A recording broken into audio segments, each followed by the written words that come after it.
Uma aula extraordinária do Evangelho, amém? É a escola do Espírito Santo, amém? Olha lá, quando porém Cefas é Pedro, o apóstolo Pedro. Então Paulo diz que quando porém Cefas veio a Antioquia, Paulo disse que resistiu-lhe face a face, porque Pedro, o apóstolo, se tornara repreensível.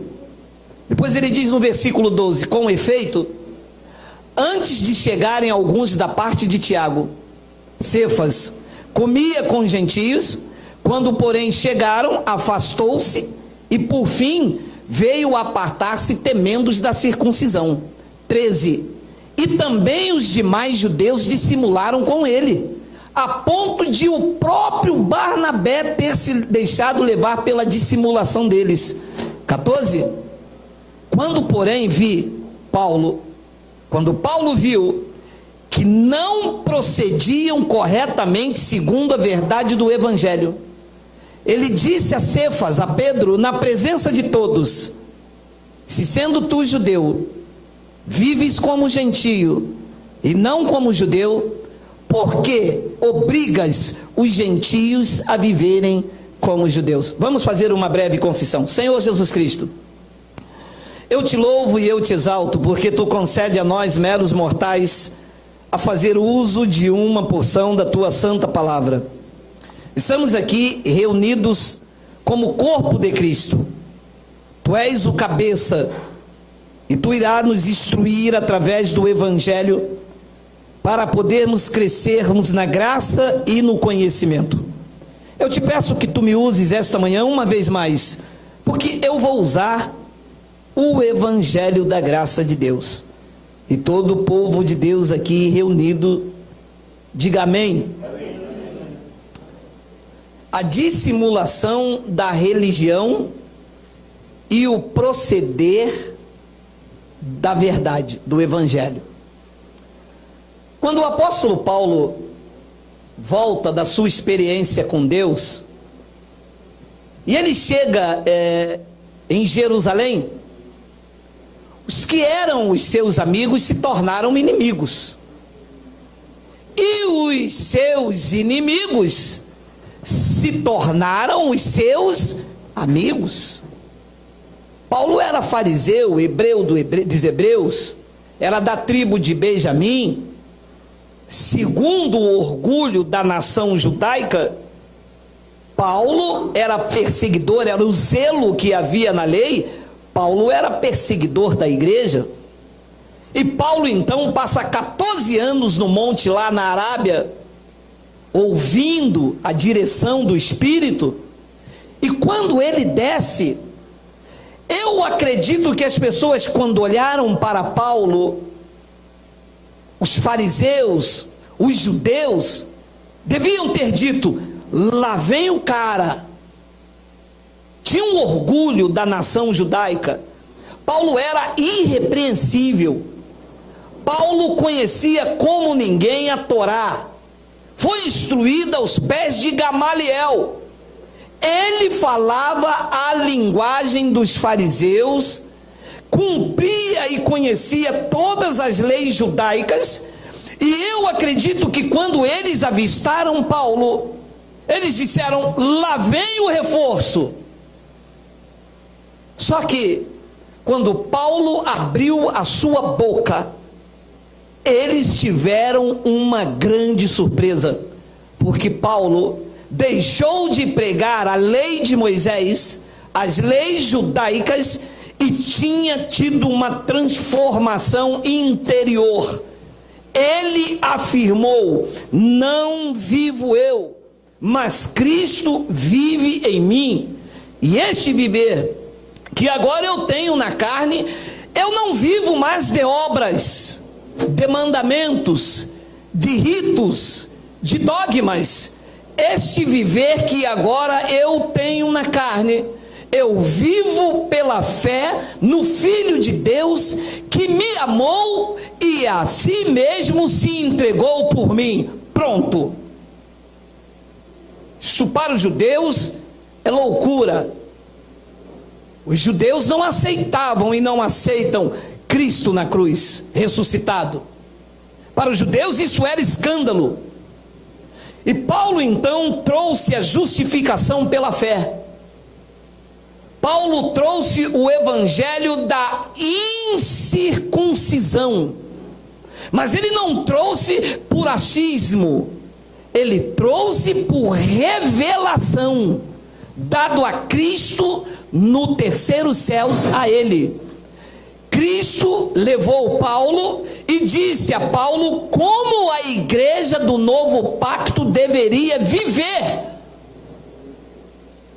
Paulo então mexeu no vespeiro, porque este conhecimento não foi dado a Pedro, não foi dado a Tiago, não foi dado a João. Este conhecimento foi dado apenas a Paulo, quando Cristo o leva lá na sala do trono e o revela. O que nós pregamos neste local, não neste local físico, nesta região celestial, onde centenas e centenas de pessoas se reúnem para ouvir a palavra da graça de Deus.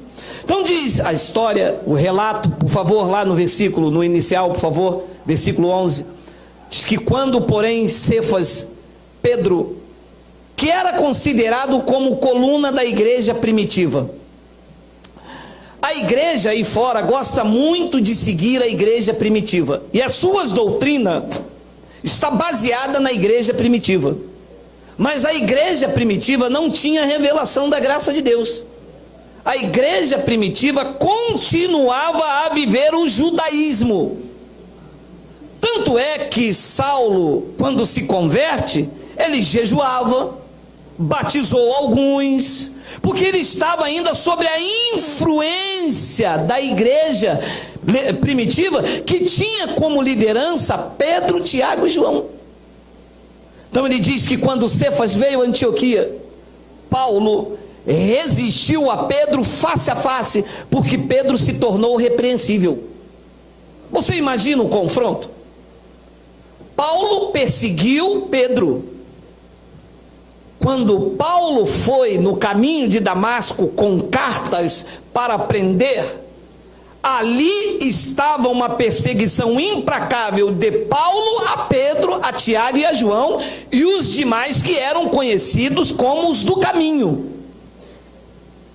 Você imagina um homem que fez uma perseguição implacável contra Pedro, e chega agora na Antioquia, o centro da religião judaica, e o repreende face a face? Você acha que Pedro aceitou isso? Você aceitaria? Qual era a reação? Rapaz, o que está acontecendo? Quem é você, cara? Você nem crente era um pouco tempo atrás. Você perseguiu a gente, você consentiu na morte de Estevão. Você andava atrás da gente com cartas da autoridade do Sinédrio para matar a gente, para prender. Você obrigou até alguns do caminho a blasfemar. Como é que você vem dizer agora que tudo que eu estou vivendo é errado? Esta é a reação quando nós pregamos o evangelho e falamos para o sistema: vocês se tornaram repreensível, porque neste pacto o batismo não é pelas águas, o batismo é pelo Espírito Santo na cruz do Calvário. E a reação do sistema é: quem é vocês? Vocês não têm nem líder, vocês não têm nem convenção. Quem é que começou esse movimento entre vocês? Vocês são convencionados? Essa é a reação do sistema, que é a mesma reação de Pedro, que não está aqui, mas nós podemos, pelo Espírito Santo, entender a natureza humana quando um confronto desse. Paulo chega lá, o cara é o líder, todo mundo via Pedro como cara, as pessoas quando Pedro passava, as pessoas se projetavam para ver se ao menos, não é que a sombra curava, hein? A idolatria, a religiosidade era tanta que quando Pedro passava, as pessoas se jogavam na sombra para ver se ao menos a sombra curava. Então as pessoas tinham Pedro como cara. E quando as pessoas viam: olha, foi esse que Jesus disse para edificar a igreja. Olha ele que é o cabeça, olha ele. E é assim, a religião é assim. Vê homens como Deus. E Paulo teve autoridade. E Paulo repreendeu ele face a face. No versículo 12, a palavra, sabe? Olha só. Com efeito, olha como que vivia Pedro. Com efeito, antes de chegarem alguns da parte de Tiago, os da parte de Tiago eram os legalistas. Tiago, Pedro e João, Gálatas 2:9, diz que esses homens pregavam a lei, pregavam a circuncisão. Tiago pregava a unção com óleo. Tiago pregava a religião. Está escrito no livro de Tiago que a religião pura e imaculada com Deus é cuidar dos órfãos, das viúvas e dos necessitados. O que Tiago pregava era a religião. Então diz que quando chegaram alguns da parte do Tiago, ele comia com os gentios. Antes de chegarem alguns da parte de Tiago, tipo, Pedro estava sozinho com os gentios.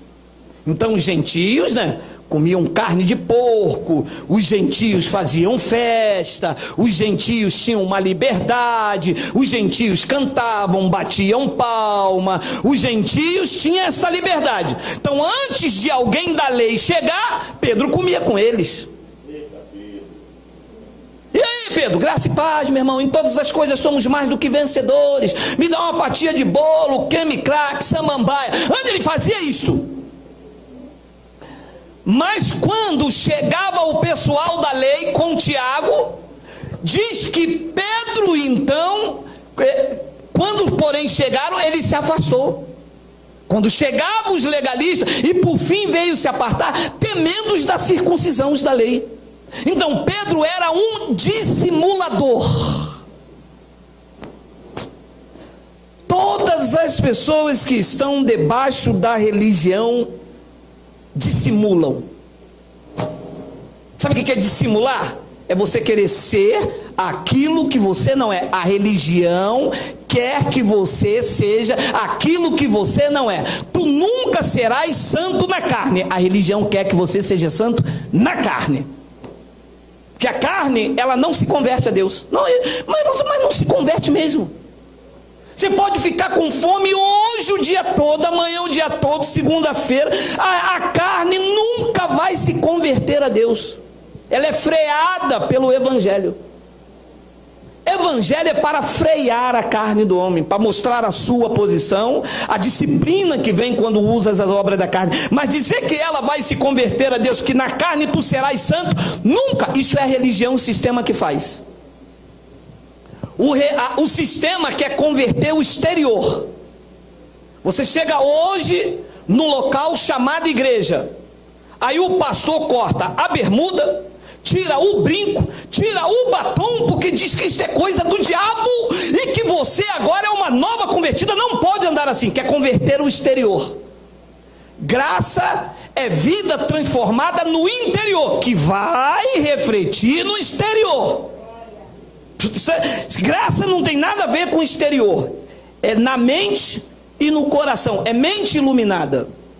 Então diz que quando não tinha ninguém da lei, ele se misturava na igreja dos gentios, comia, bebia, fazia parte. Quando chegava alguém da parte do Tiago, ele então saía. Não, eu sou santo. Ô meu irmão, vamos na praia. Está amarrado em nome de Jesus. Essa dissimulação, sabe? Depois ele diz no versículo de número 13, olha lá. E também, olha o perigo, meu amado. Olha o perigo de se viver uma falsidade cristã. Porque com essa dissimulação de Pedro, como ele era coluna, as pessoas seguiam o seu exemplo. Diz que também os demais judeus dissimularam com ele. A ponto, olha, a influência da dissimulação religiosa é tão forte, que disse Paulo que chegou ao ponto de o próprio Barnabé, companheiro de Paulo, conhecia a graça junto com Paulo. E é assim, quer ver?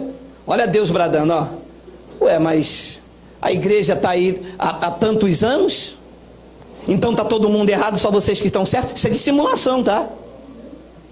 Quem está certo aqui não sou eu. Quem está certo é o evangelho, que eles não pregam. É por isso que você nunca viu o que é certo, porque nunca te pregaram o evangelho, te pregaram religião. Pregaram para você atalhos para se chegar a Deus. Quando para se chegar a Deus eu não preciso de atalhos, eu não preciso de tirar brinco, eu não preciso de tirar batom. O caminho para se chegar a Deus é o novo e vivo caminho que Ele nos consagrou.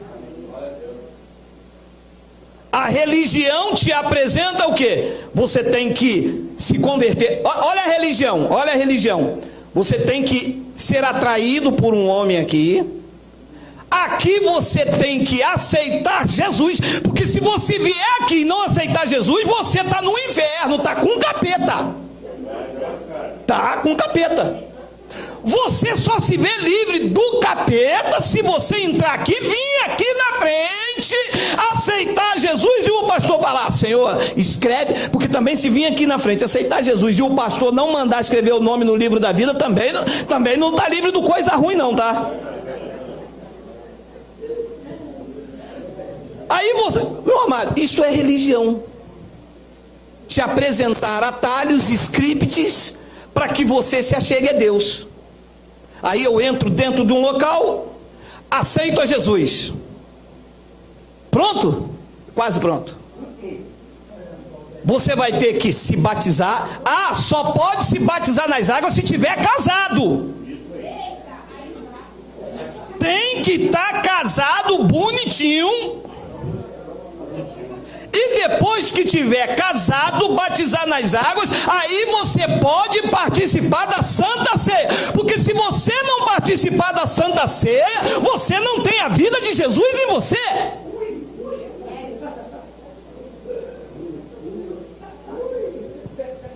E aí então, eu passo a ser membro do corpo de Cristo.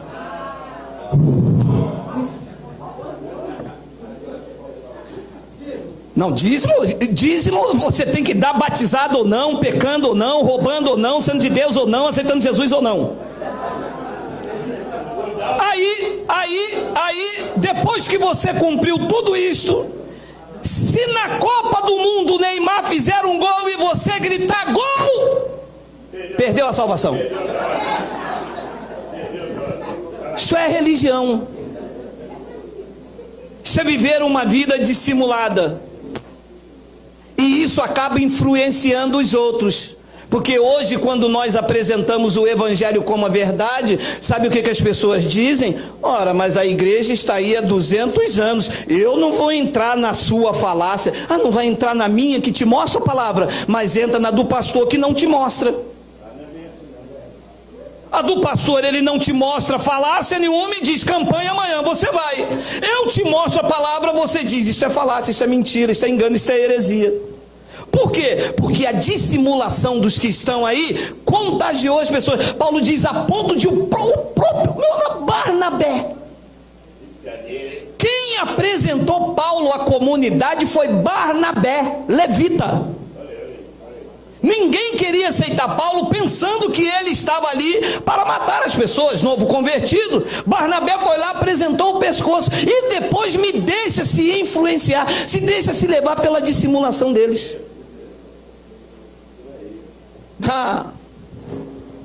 Eu acho lindo essa passagem do versículo 14, que olha o que Paulo disse. Olha: quando porém eu vi, eu nunca li isso, meu amado. Eu entrava na escola bíblica dominical, na Assembleia de Deus, lá em Petrópolis. Eu nunca li isto. A escola dominical gosta de falar sobre demonologia. Gosta de falar sobre escatologia.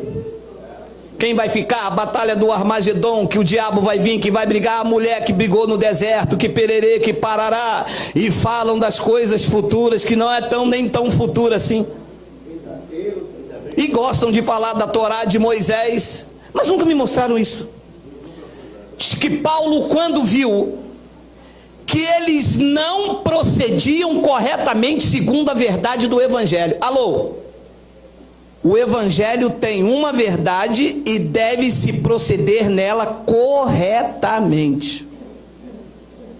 E Paulo reuniu a cambada toda, os apóstolos, o cabeça da igreja, os líderes, o que a sombra curava, o que ungia com óleo, o que andou com Jesus Cristo lá no dia da Páscoa, reuniu todos e disse: ei, alô vocês, eu estou vendo aqui com essa atitude religiosa, essa dissimulação, que vocês não vivem corretamente a verdade do evangelho. Como que não vive? A gente andou com Jesus de Nazaré, nós fomos enviados às aldeias de 2 a 2, tudo o que vocês viveram foi judaísmo. Olha o que Paulo diz no versículo, nas entrelinhas: disse a Cefas na presença de todos: se sendo tu judeu, e tu vives como gentios, e não como judeu, por que tu obrigas os gentios a viverem como judeus?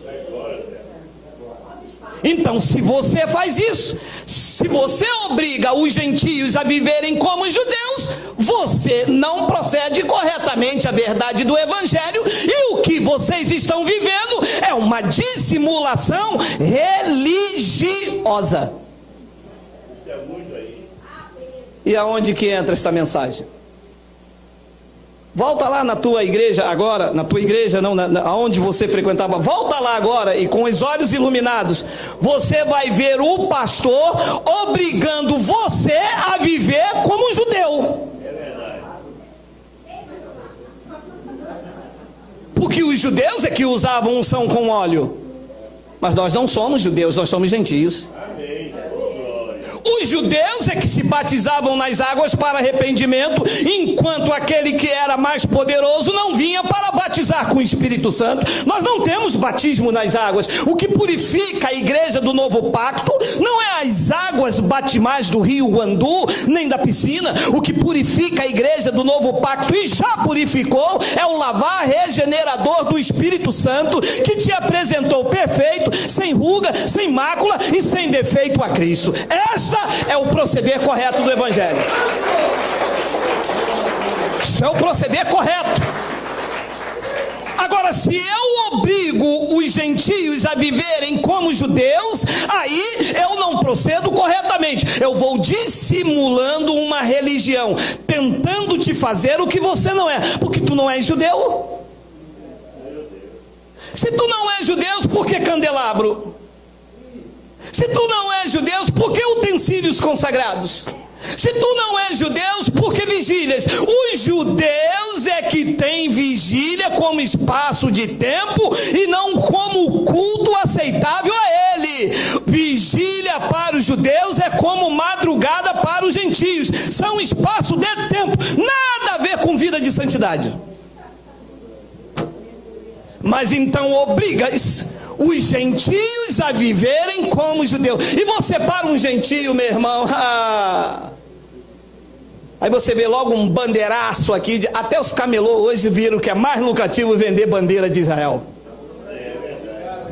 E eu deu vontade de eu parar com o meu carro na banca do cara e falar: meu amado, vou te fazer uma pergunta, shalom. Dei logo paz, né, meu irmão? O cara vem aqui, essa bandeira aí, meu amado, a bandeira de Israel. Eu falei: mas você não vende bandeira? O time de Israel vai jogar aqui, meu amado? Porque eu estou vendo você com bandeira do Vasco, do Flamengo. Não, sabe o que é? É porque aqui passa muito crente, tem 3 igrejas ali, o meu maior público são os crentes, eles levam essas bandeiras. Eu disse: e coloca onde? Eu já sabendo a resposta: dentro das igrejas. Ué, mas a igreja então está sendo judaizante? Porque a nossa bandeira não é de Israel, a nossa bandeira não é do Brasil, a nossa bandeira é Cristo, a nossa pátria é celestial, meu amado.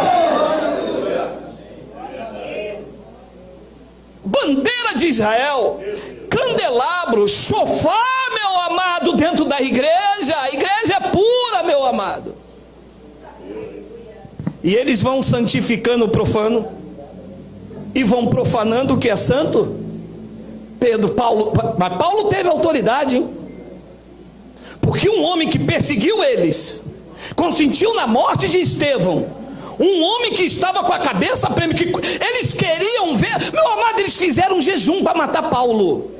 Eles chamaram Paulo de peste, meu amado. Eles queriam ver tudo menos Paulo. Paulo era problema. Paulo jogava por terra toda a religiosidade. Você não vê em Paulo campanha, vassoura ungida, portas, água consagrada, água depois da oração. Paulo, na sua vida com Cristo, denunciava tudo isso como denunciou eles lá em Antioquia, no centro da adoração deles. Paulo disse: eu não vejo vocês viver evangelho, eu vejo vocês viver religião. Quem ia gostar de um homem desse? Quem gosta somos nós que somos loucos. Quem gosta somos nós, que ele disse: sejam meus imitadores. Olha quantos imitando a Paulo aí. Vem pra cá. Não vem não, porque essa turma aí é preparada, meu amado. Não vem vocês com a teologia de vocês, seus anéis de graus, que vocês vão sair, vai vir por um caminho, vai fugir por 7, hein?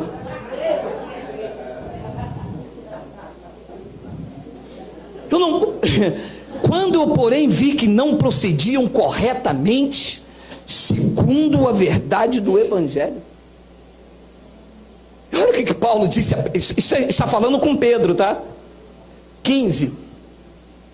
Nós, judeus por natureza, e não pecadores dentre os gentios. 16. Sabendo, contudo, estou reunido lá em Antioquia assim de gente. Ali está Pedro, Tiago, Barnabé, os da circuncisão, está os gentios e uma multidão, e Paulo. Eles tinham Torá. Quando Paulo falava, eles iam verificar na Torá. Quando Paulo falava, a palavra saía como espada afiada de 2 gumes, porque nem essa epístola Paulo tinha ainda. Você está pensando que Paulo chegava lá e falava assim: abre aí nas epístolas que eu vou escrever. Quando Paulo chegava lá, meu irmão, é palavra que vinha direto do trono da graça de Deus, meu irmão, e que ninguém conseguia contradizer, porque o que saía da boca dele saía como verdade e não como teoria. É por isso que eles passam mal com vocês, porque o que sai da vida de vocês é graça aplicada na vida de vocês e não como fragmento teológico. Paulo não precisava ler as suas epístolas, porque as suas epístolas eram uma releitura da sua comunhão com Deus, e quando ele falava, ele contradizia os doutores da época, os escribas, os fariseus e os apóstolos da igreja primitiva. Sabendo, contudo, que o homem não é justificado pelas obras da lei, pelo jejum, pela campanha, pela Páscoa, pelo batismo. Isso é religião. São atalhos tentando levar o homem a Deus. A lei tentou levar o homem a Deus, mas a lei tinha defeitos. A lei nunca conseguiu aperfeiçoar ninguém. No pacto da graça de Deus, Cristo foi à cruz, se ofereceu como oferta, e Ele veio de encontro aos seus eleitos. Ele nos reconciliou com Ele mesmo. Diz que Deus estava em Cristo reconciliando com Ele o mundo. O homem não é justificado por obras da lei, e sim, o homem é justificado mediante a fé em Cristo Jesus.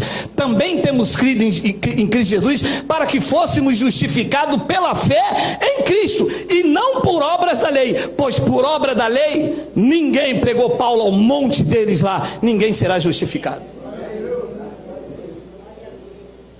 Esse é o proceder correto. Ser justificado pela fé e não pelas obras da lei.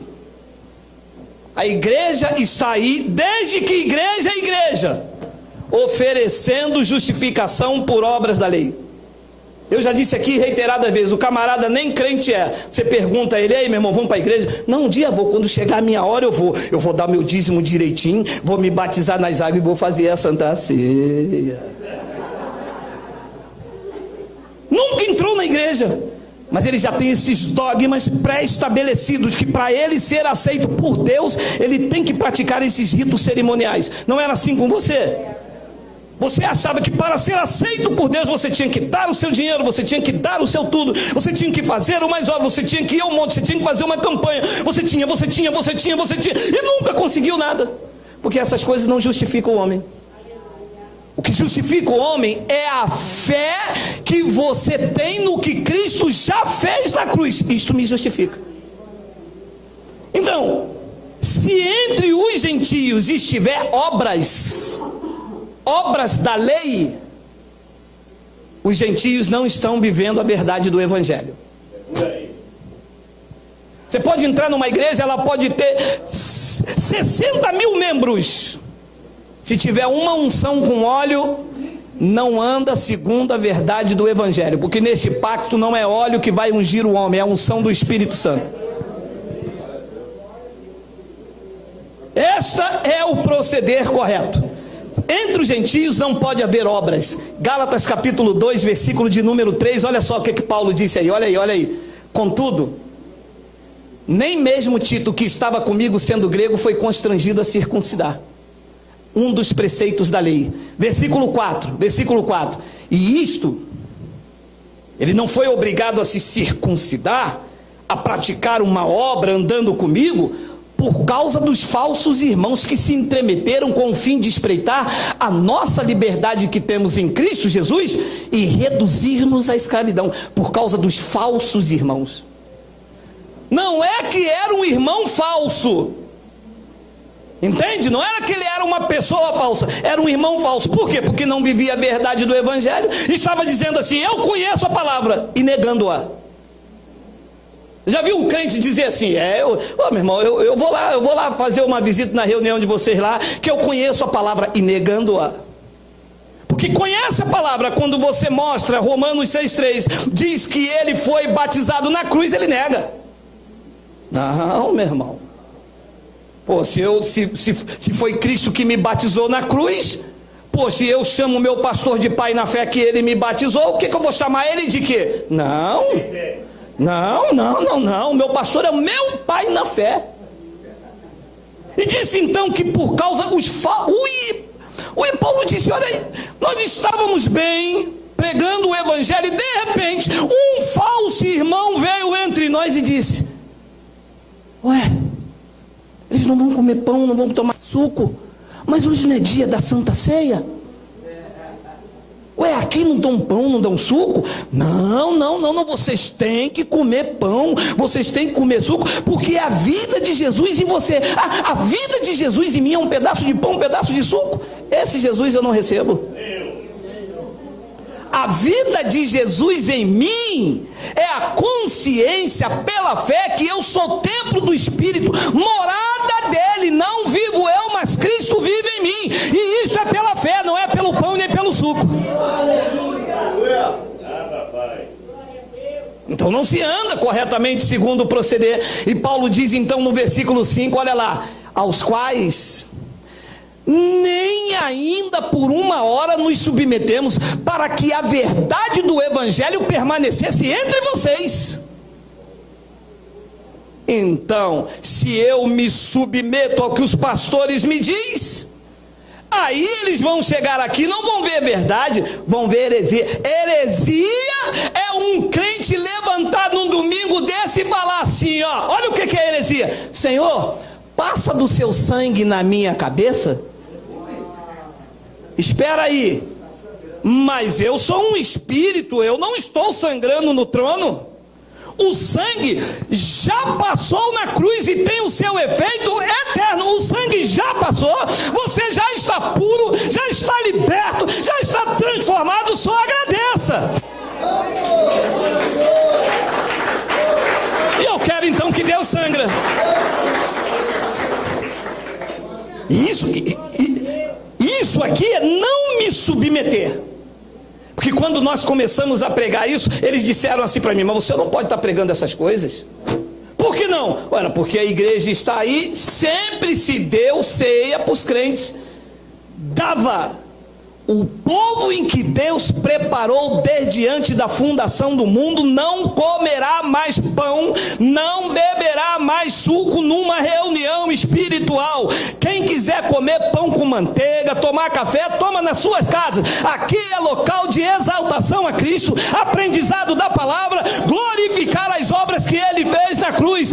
Pão e suco não nos leva a Cristo. O que nos leva a Cristo foi o seu sacrifício na cruz e ponto. Eu faço isso para que a verdade do Evangelho permaneça entre vocês. Aí vem os teólogos da igreja, né? Eu gosto sempre de falar neles. Mas olha o que diz aqui em Mateus. Mateus é livro histórico. Mas olha o que diz aqui Tiago. Tiago, pregador da lei, Gálatas 2:9. Olha o que diz o apóstolo dos gentios. Olha o que diz a revelação da graça de Deus, que em Cristo vocês estão perfeitos, que nenhum mal vos sobrevirá, porque todas as coisas cooperam para o bem daqueles que amam a Deus. Olha isso aqui. Isso eu não quero. Porque se olhar para isso, a igreja fica leve como está.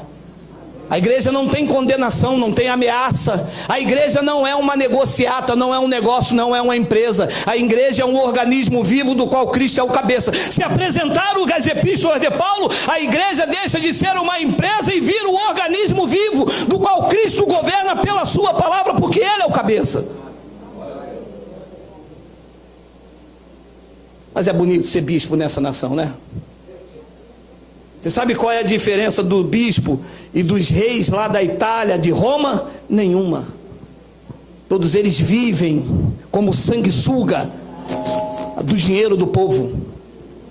E Paulo disse então: os quais nem ainda por uma hora nos submetemos, para que a verdade do Evangelho permanecesse entre nós. Olha o 6, olha o 6, olha o 6. E quanto àqueles que pareciam ser de maior influência, Pedro, Tiago e João, era esses o maior de influência aí, ó. E quanto àqueles que pareciam ser de maior influência, quais tenham sido outrora não me interessa. Olha que ousadia de Paulo, hein? Quais tenham sido outrora não me interessa. Deus não aceita a aparência do homem.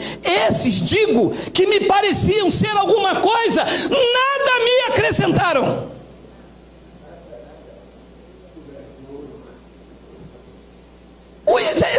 Isso é uma palavra atual, meu amado.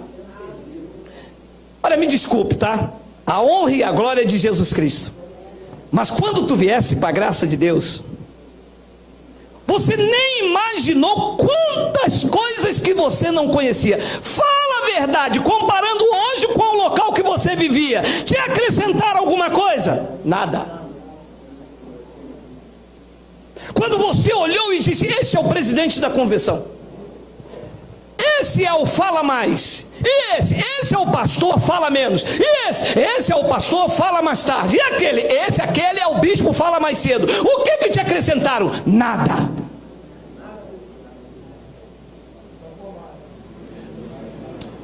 Quais tenham sido outrora não me interessa, porque Deus não aceita a aparência do homem.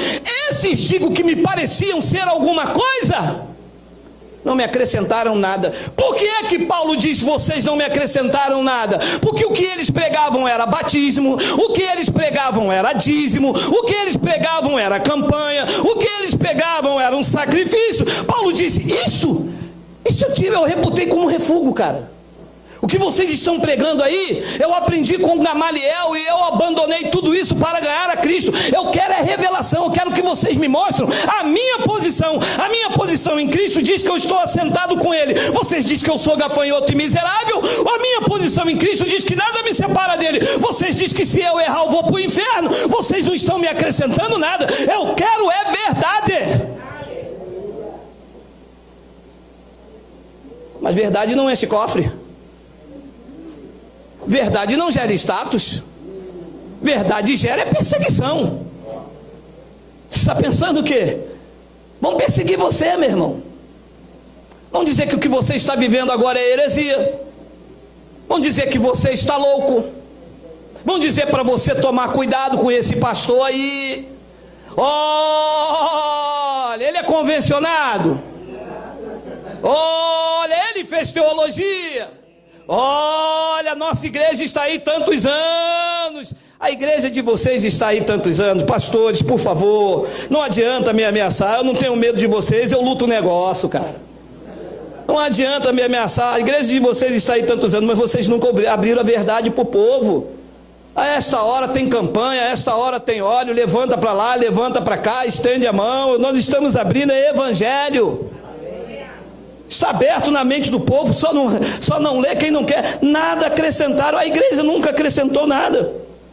O que eles pregavam, Paulo considerou como refúgio, como lixo. O que se prega aí fora não acrescenta, porque não é a realidade que se vive, é sombra. A religião vive de sombra. Olha o que Paulo diz em Hebreus 10, 1 ao 2, olha aí. Ora, visto que a lei tem sombra dos bens vindouros, sombra do que haveria de vir. Batismo, isto era sombra do verdadeiro batismo. Jesus reuniu os 12 apóstolos, os 12, não foi a igreja, reuniu os 12 e disse: este é o meu corpo, sombra do corpo verdadeiro que seria apresentado na cruz. Isto era a lei. Unge com óleo, isto era a sombra da unção verdadeira do Espírito Santo em nós. Paga o dízimo, sombra da oferta de Jesus oferecido por nós, porque Ele pagou por nós. Então diz que a lei era a sombra dos bens vindouros. Leia, porque eles acham que eles acham que sou eu que escrevo, não sou eu, gente, é porque eu sei que não se lê isso, isso aqui. Meu amado, por onde você passou, você leu isso? Quantos anos de igreja? 25, nunca leu. Obreiro da igreja? Obreiro, nunca li. Diácono da igreja? Nunca li também. Pastor presidente da convenção? Nunca li também. Não, o pastor presidente da convenção leu, mas não pregou. Diz que a lei tem sombra dos bens vindouros e não a imagem real das coisas. Então se vive uma sombra, se vive uma vida fictícia. Se eu te apresento lei de Moisés, eu te apresento uma sombra, não te apresento a imagem real. A graça é real.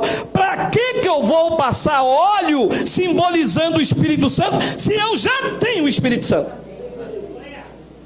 Para que é que eu vou batizar você nas águas simbolizando, se eu já tenho o real que é Cristo me matando na cruz?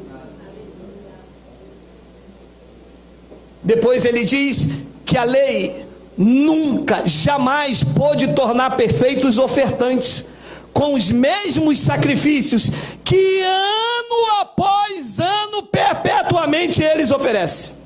Os mesmos sacrifícios. Domingo, Santa Ceia para ter comunhão. Santa Ceia para ter comunhão? Então vamos fazer Santa Ceia. Mês que vem, Santa Ceia para ter comunhão. Mas eu já não tive mês passado. Não deu certo? O pão está azedo? Vamos fazer então hoje de novo. Mês que vem, Santa Ceia para ter comunhão. Meu pai amado, mas eu já não fiz 2 ceias de comunhão, já não tenho mais comunhão. Ora, porque eu casei com a minha mulher, estou casado com ela, eu tenho comunhão com ela, eu preciso agora casar de novo para ter mais comunhão. Ora, eu tenho um casamento com Cristo na cruz. A aliança saiu daqui da lei e entrou aqui pela graça. Ele disse: olha, nem morte, nem altura, nem os anjos, nem saúde, nem doença, nem tristeza, nada separa o nosso casamento. Eu vou ter que fazer uma comunhão através de um pão, através de um suco. Mas eles não aguentam a verdade. Os mesmos sacrifícios. Sábado que vem, culto de libertação. Os mesmos sacrifícios. Aí não libertou. Sábado que vem, libertação de novo. E diz que faz... Até o quê? Saravá. Diz que ano após ano, perpetuamente, eles oferecem. Depois ele diz no versículo de número 2: doutra sorte? não teriam cessado de ser oferecidos, porquanto os que prestam culto, tendo sido purificados uma vez por todas, não teriam mais consciência de pecados. Ora, se eu fui numa igreja, o camarada fez um culto de libertação, então libertou, correto? Correto. Então, se isso fosse verdade, se esse fosse o proceder correto, uma vez que eu fiz um culto de libertação, daqui para frente eu não precisaria mais ser liberto. E Paulo está dizendo de outra sorte. Se isso aperfeiçoasse, se isto fosse uma verdade, se isto fosse real, então uma vez que vocês ofereceram, fizeram um culto de libertação, fizeram um culto de comunhão, fizeram uma campanha, fizeram, então daqui para frente, depois que fez, vocês nunca mais teriam consciência de pecados. Então, uma vez que Cristo foi à cruz, Ele me purificou para sempre. Quando eu entendi isso, eu não me vejo um pecador, porque Deus não me vê um pecador. Deus me vê lavado, remido, transformado, uma nova criatura. Esse é o proceder correto, segundo a verdade do Evangelho. Então o que se vive aí fora são sombras, não tem nada real. O proceder correto vive quem anda segundo o Evangelho de Paulo, que é o Evangelho para os gentios. Gálatas 2, 1 e 2, olha aí. 14 anos depois, eu subi outra vez a Jerusalém com Barnabé, levando também a Tito. Versículo 2, olha lá. Subi em obediência a uma revelação, e lhe expus o evangelho que prego entre os gentios. Então, Paulo pregava o evangelho que ele prega nas suas epístolas para os gentios, que somos nós. E aqui está o proceder correto. E a igreja não entende isso, porque quando a gente vai com o evangelho para os gentios, eles tentam me levar para Mateus, mas Mateus não é evangelho para os gentios, sequer é evangelho. Mateus é livro histórico, está contando os relatos de Jesus nos dias de sua carne. E ouça bem o que eu vou lhe falar, porque gera escândalo no ouvido. Jesus de Nazaré não era cristão.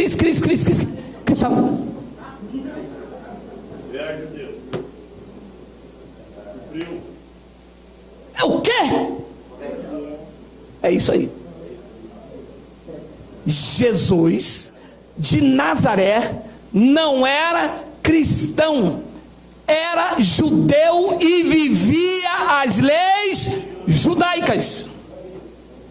É por aí. Mas pastor, mas eu vim no lugar errado. Perfeito. Digita aí, Miguel, Gálatas capítulo 4, por favor, versículo de número... Coisado. Versículo de número 4. Olha aí. Vindo, porém, a plenitude do tempo, Deus enviou seu Filho, Jesus, nascido de mulher, nascido na graça. Nascido sobre a... Se ele nasceu sobre a lei, ele viveu a graça ou viveu a lei? Então ele pregava judaísmo ou pregava o evangelho da graça? Pregava o... É por isso que quando ele curava alguma pessoa, ele dizia: olha, não diga nada a ninguém, mas vai no templo e apresenta a oferta que Moisés determinou.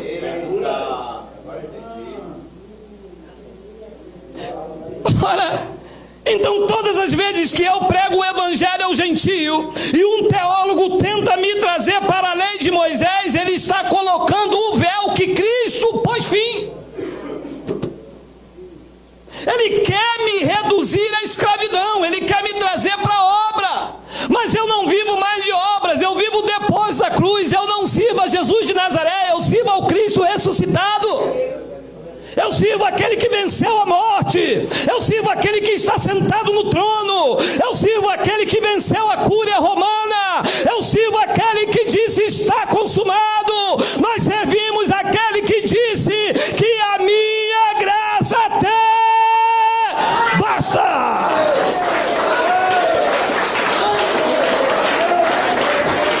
E se me volta para a lei, e se me coloca sobre o domínio da lei, eu não vivo o que é real, eu vivo sombras, que nunca me aperfeiçoa, que me leva a repetir os mesmos sacrifícios, ano após ano, enriquecendo os líderes, aumentando seus palácios e me fazendo de miserável, de pobre coitado, de gafanhoto, de vai para o inferno, que tu és pecador, que o diabo, que é isso.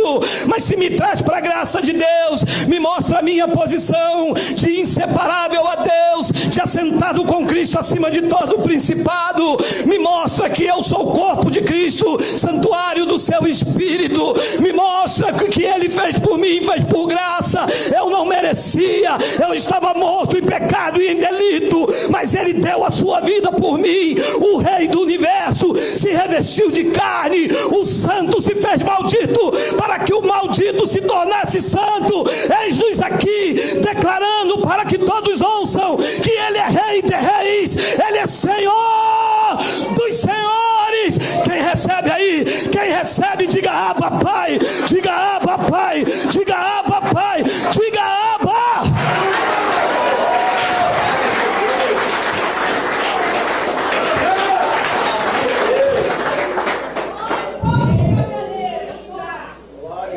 Se viver lei, se viver obras, macula.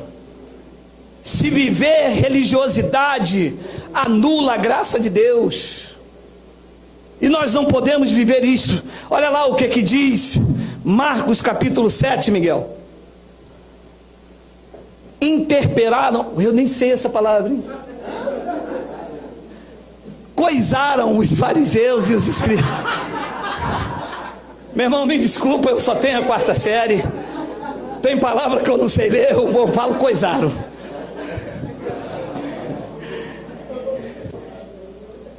Mas Deus vai me dar força. Jesus me abana, meu amado. Interpelaram no... Vocês botam também uma frase difícil, meu amado. Vocês podiam pegar leve comigo. Oh, tem misericórdia. Interpelaram-no os fariseus e os escribas. 2 pontos. Por que andam os teus discípulos? Por que não andam os teus discípulos de conformidade com a tradição dos anciãos, mas comes com as mãos por lavar? Os fariseus, né? Certinho, né? Santos. Olharam assim, viu os camaradas, tudo com liberdade, né?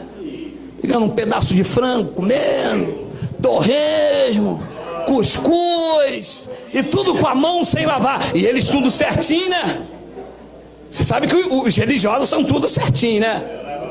Homem senta desse lado, e mulher do lado de cá. Não podem comer carne de porco.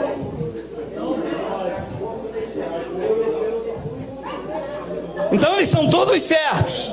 Então quando viram os discípulos de Jesus no descanso, porque quem era discípulo de Jesus não tem tradição. Quem tem tradição é a igreja.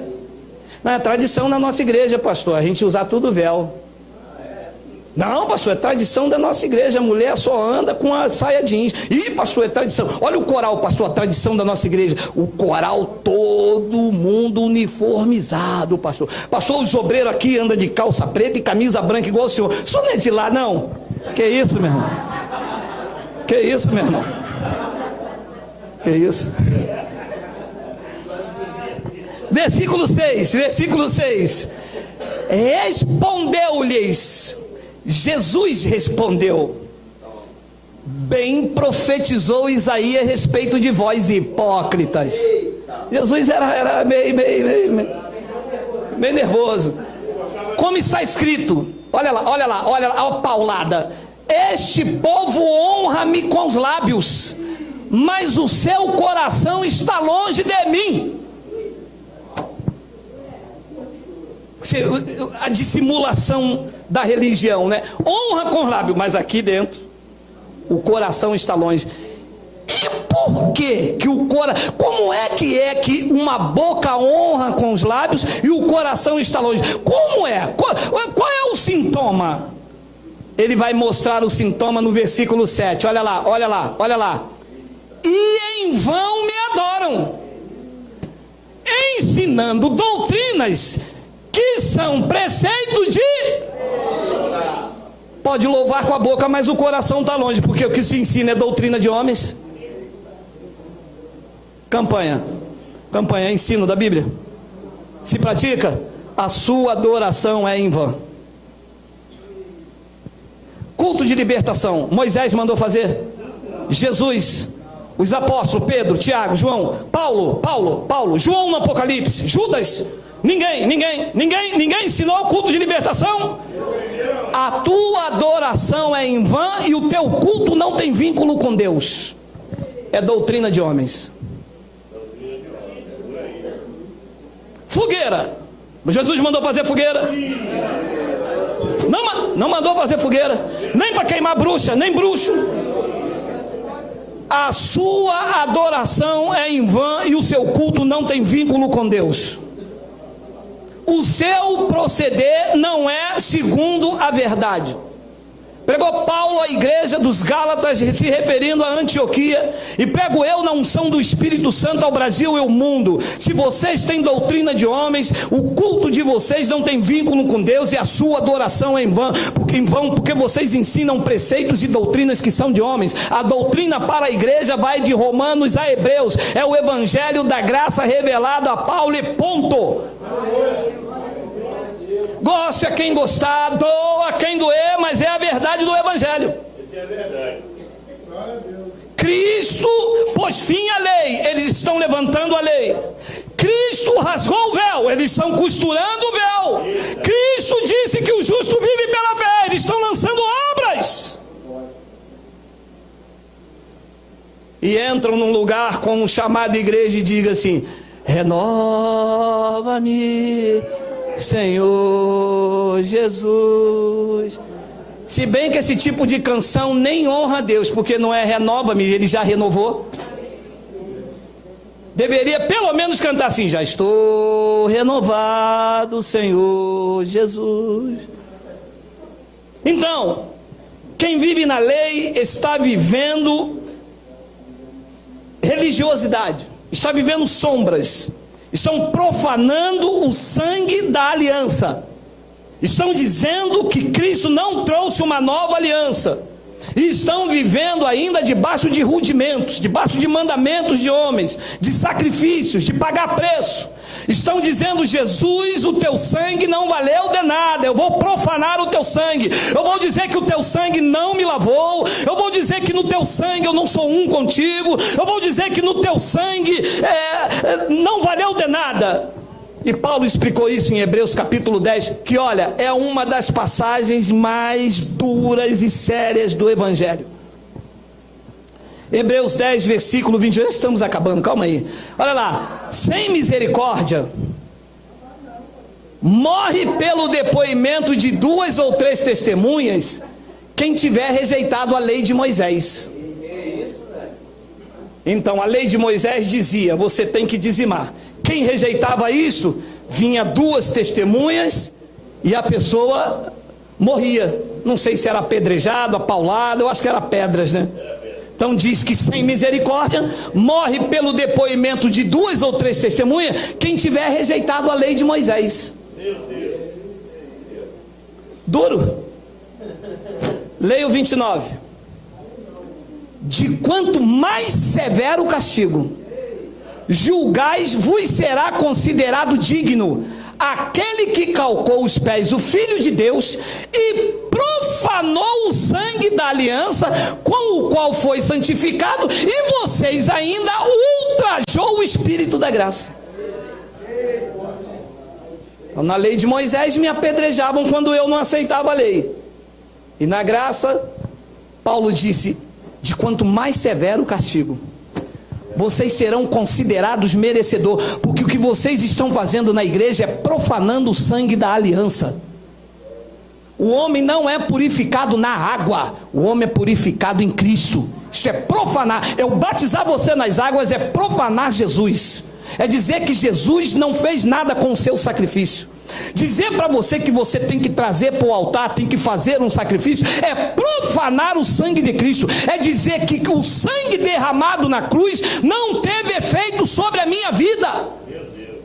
Dizer que você você tem que se salvar a cada dia é dizer que o sangue de Jesus é sangue de barata e que sou eu, através do meu sacrifício, é que tenho que me salvar, quando o sangue da nova aliança já te salvou eternamente. Ouça, a religião está debaixo de mais severo castigo. O que está acontecendo nessa nação é responsabilidade do governo, mas é culpa dos crentes. Porque nós estamos esperando mudança em Brasília, quando nós não mudamos as nossas convicções religiosas. Nós vamos acreditando no que nos oferece como alimento dentro das chamadas igrejas, e não verificamos que com essas atitudes estamos profanando o sangue daquele que deu a vida por nós. Estamos esperando santidade na chave consagrada, no óleo ungido, na oração de um homem. Estamos esperando o encontro com Deus no monte, dentro de um lugar chamado templo, igreja, e não sabemos, procuramos saber na Bíblia, que tudo o que nós precisamos de Cristo já nos foi dado na cruz do Calvário, e somos morada dele eternamente. Eu não anulo a graça de Deus, eu não profano o sangue da nova aliança. Homem nenhum me fará chegar a Deus. Cristo Jesus me levou até Ele veio de encontro aos seus, Ele veio nos resgatar, Ele já nos resgatou. Estamos resgatados. E o sistema religioso inteiro está debaixo de mais severo castigo. Esta manhã, o sistema religioso está levantando um pedaço de pão, um copo de suco, para dizer que Jesus é mentiroso. O apóstolo Paulo disse: todas as vezes que vocês comerem este pão e levantar esse cálice, vocês estão anunciando a morte. Anunciando a morte de quem está vivo. Dizendo: Jesus, tu vai morrer. Anunciar a morte é isso, não é? Dizendo: Jesus, aqui está esse pedaço de pão, aqui está o teu copo. O apóstolo Paulo ensinou que todas as vezes que nós fizermos isso, nós estamos anunciando a tua morte. E é o que nós vamos fazer em todas as igrejas. Jesus, tu vai morrer hoje. Estão anunciando, nessa hora, estão anunciando nas igrejas que Jesus vai morrer. Sabe o que nós estamos dizendo aqui esta manhã? Que a morte não tem poder sobre ele. Ele venceu a morte. Ele está vivo.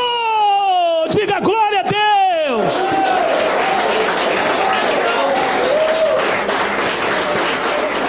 E o sistema está debaixo de mais severo castigo. E o resultado disto é uma nação entregue à idolatria. Os maiores pastores e líderes andam de mão dadas com essa corja no Planalto Central. É verdade. Bancada evangélica de ladrões, de homens que não honram o seu chamado, de que nunca pregaram a verdade do evangelho, pastores que se apacentam a si mesmos, cães gulosos. Deus os chamou assim, de cães gulosos, porque não andam segundo a verdade do evangelho. Paulo pregou a Pedro e a todos os líderes da igreja primitiva: eu tenho a unção e a ousadia de Deus a pregar a todos os líderes desta nação: vocês não andam segundo a verdade do evangelho. Não é pela lei, é pela graça. Essa é a verdade. E Deus está aí apertando mesmo. Os da graça não tem medo, porque somos guiados pelo Espírito Santo. Mas veja um povo aí de um lado para o outro desesperado. É a marca da besta, é o chip, é o inimigo, é o diabo. Vem logo Jesus, e vivendo uma vida apoucada, debaixo de mais severo castigo, porque vocês têm profanado o sangue da aliança, oferecendo água como purificação, oferecendo falta de comida como santificação, quando o evangelho diz que quem nos santificou foi o Espírito da graça. E Deus já vem avisando essa nação desde o tempo de Oséias. Olha lá, Oséias capítulo 4, versículo 1. Olha aí. Vai passar 5 minutos, mas vai ser gostoso. Olha aí. Me suporta, olha aí. Ouve a palavra do Senhor, vós filhos de Israel. Porque o Senhor tem uma contenda com os habitantes da terra. Olha Deus naquela época falando com aquele povo, hein? Porque nela, na terra, não há verdade. Você entra numa igreja, aqui não pede dízimo, mas tem batismo. Você entra aquela não tem batismo, mas tem dízimo. Você entra naquela, lá não tem dízimo nem batismo, mas tem pão com suco. Não há verdade na terra, meu amado. Não há verdade. Para ter verdade tem que ter o evangelho disciplinando o pastor, aquele que conduz, não o pastor como título. Se o evangelho não estiver sendo pregado, o homem à frente, ele se corrompe, ele se vende. O evangelho é que freia a carne do homem. O evangelho é que mostra aquele que conduz a sua posição, para saber que com Cristo não se brinca. Se não tem evangelho, tem corrupção, tem engano, tem mentira. E Deus estava dizendo através do profeta: eu tenho uma contenda, eu tenho uma briga com os habitantes desta terra. Por quê? Porque nela não há verdade, nem amor e nem jejum, nem campanha, nem o quê? Os crentes não sabem quem é Deus. Os crentes pensam que se não der dinheiro, Deus abate. Está vendo? Sabe o que está acontecendo isso com você? Porque você parou de dar dízimo. É por isso que isso está acontecendo com você. Você sabe o que está acontecendo isso com você? Porque agora tu está dando ouvido a essas palavras que estão falando aí, nova aí. Ei, alô? Não é nova não. Novo é o que vocês fazem. Vassoura ungida, campanha, isso para mim é novo. O que eu prego está aqui há mais de 2000 anos. Essa aqui, por exemplo, está aí até antes da graça, olha lá. Versículo 2. O que só prevalece é perjurar, mentir, matar, furtar, adulterar e arrombamentos e homicídio sobre homicídio. É isso que prevalece nessa nação, porque não há verdade. Se o que está oferecido como igreja aí tivesse resultado, o crack não avançava, a doença não avançava, porque o evangelho não veio para libertar, não veio para curar, não veio para transformar. Cada esquina tem uma igreja, o arrombamento acontece, o homicídio está aí, assalta carro toda hora. Cadê a igreja? Cadê o poder da igreja? Vê no cofre dos líderes. Você quer procurar o poder da igreja? Vá na conta dos líderes. Vê o carro que eles usam, vê as suas mansões, que você vai descobrir o poder da igreja. Mas Deus está levantando uma geração que daqui a 10 anos a história será diferente. O povo será liberto das amarras, das algemas. Deixarão de ver Deus como negócio, deixarão de ver evangelho como moeda de troca, e viverão a graça genuína de Jesus Cristo estampada no seu coração e na sua mente. O que só prevalece é perjurar, mentir, matar, furtar e adulterar e arrombamentos e homicídios sobre homicídios. 3, que a hora está chegando. Por isso, o governo não sabe o que faz. Não, porque não há verdade. A terra está de luto e todo o que mora nela desfalece, como os animais do campo, com as aves do céu, e até os peixes do mar perecem, porque não há verdade de Deus. Aí a pessoa disse assim: pô, esse governo é ladrão. Não é o governo não, é que não tem verdade de Deus. Vocês foram moedas de trocas, vocês foram comércio dentro da igreja. Quando vocês passarem por aí, que vocês voltarem para sua casa e você vê um templo bonito, você diz assim: eu ajudei a construir esse engano que está aí, porque eu não conhecia a verdade, mas hoje eu sou liberto pelo conhecimento da palavra.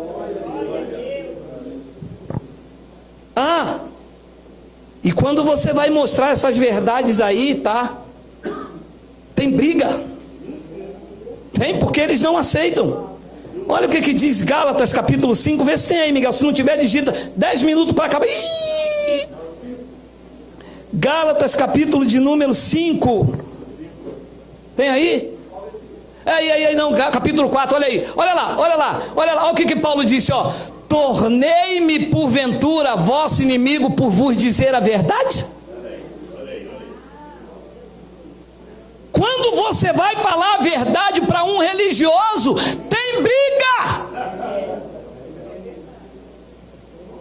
Não, meu irmão, mas não aceitam mesmo. Eles vivem debaixo de disciplina, eles vivem miseráveis, debaixo de maldição da lei de Moisés, profanando o sangue da aliança. Mas se você diz a verdade, eles preferem viver debaixo de maldição, mas não aceitam. Eles querem, olha, tornei-me porventura vosso inimigo por vos dizer a verdade. E sabe o que é triste? É porque assim, você está dentro de um local chamado igreja, e lá conhece uma comunidade, como você está já agora familiarizado, aí você descobre uma verdade, o que você quer? Mostrar o seu pastor.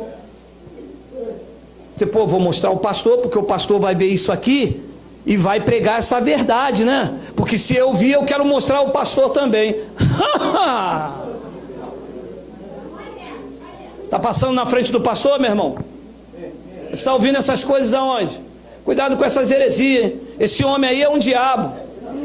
Ui, mas já me chamaram de diabo, já me chamaram de pai Tomás, já me chamaram de pai Joaquim, já me chamaram de pastor Abapai. Eles me chamam de diabo, de capeta, de inferno, de miserável, de desenfia. Desenfia não, que é feminino. Me chamar de desenfia, eu dou neles. Tornei-me porventura por vos dizer a verdade. Qual era a verdade do evangelho que Paulo pregava e que os religiosos via ele como inimigo? Olha aí, 2 de Coríntios 7:10, já estou terminando. 2 de Coríntios, vocês, o pessoal da internet, 2 de Coríntios, o pessoal da internet tem hora para almoçar lá, ó. Vamos, 2 de Coríntios 7:10, olha aí, vê se é 2 de Coríntios mesmo, é 12, 2 de Coríntios 12, versículo 7. 2 de Coríntios 12, 7, olha lá.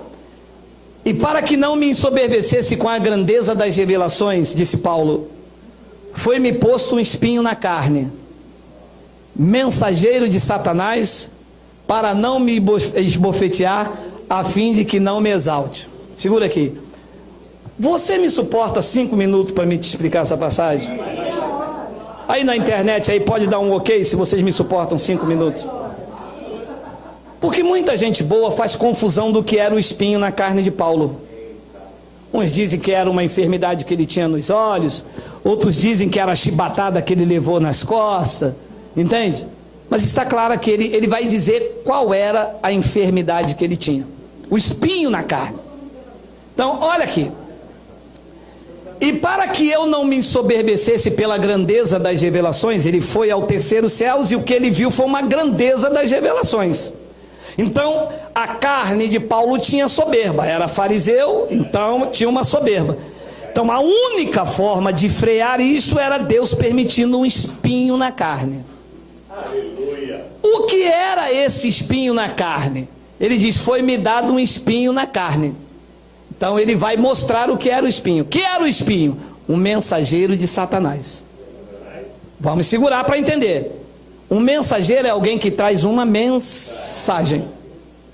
E por que uma mensagem de Satanás? Que Satanás quer dizer opositor. Então, quando Paulo estava lá pregando o evangelho, vinha alguém com uma mensagem opositora a dele. Talvez dizendo, quem é você que está pregando isso aí agora? Você perseguiu os crentes? Quem é você agora para dizer da graça de Deus? Você jejuou? Então isso era uma mensagem de Satanás, porque Satanás não é um ser de caudas. Satanás aqui é opositor, o que é contrário. Então diz que quando Paulo estava pregando, vinha alguém com uma mensagem contrária. Por que espinho? Porque se jogava na cara de Paulo, isso doía, porque um espinho na carne dói. Tanto é que era uma mensagem para esbofetear. Esbofetear, entende-se que é bater no rosto. Então esta mensagem jogava na cara de Paulo. Então ele não se exaltava com aquilo que ele conheceu. Mas dizem que era o espinho, que era isto, que era esquilo. Esquilo não, aquilo. Versículo 8, versículo 8, versículo 8. Versículo 8. Por causa disto, disse Paulo, 3 vezes pedi ao Senhor para que o afastasse de mim. 9. Então ele me disse, o Cristo ressuscitado a minha graça te basta. Obrigado, Senhor. Porque o poder se aperfeiçoa no jejum, na campanha. O poder se aperfeiçoa lá no monte. Eu estou indo no monte para buscar poder. O poder se aperfeiçoa aonde? E aquele espinho gerava soberba ou gerava fraqueza? Fraqueza. Então, graça para ser exercida na vida do homem tem que haver fraqueza, tem que haver dependência, tem que haver verdade. Deus disse: eu não vou tirar o espinho. O espinho não é nocivo, nocivo é a tua carne. O espinho é terapêutico, ele não deixa você se exaltar, ele te coloca submetido a mim. E uma vez submetido a mim, Paulo, o meu poder se aperfeiçoa em você.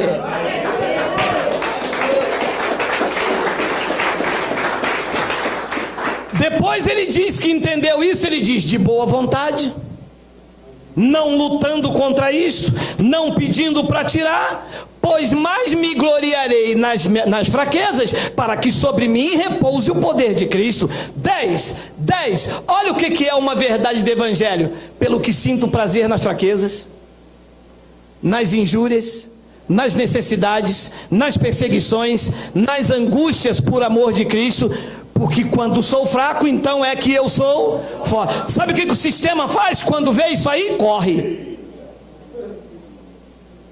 Está na igreja, fez uma campanha, não deu certo, rua.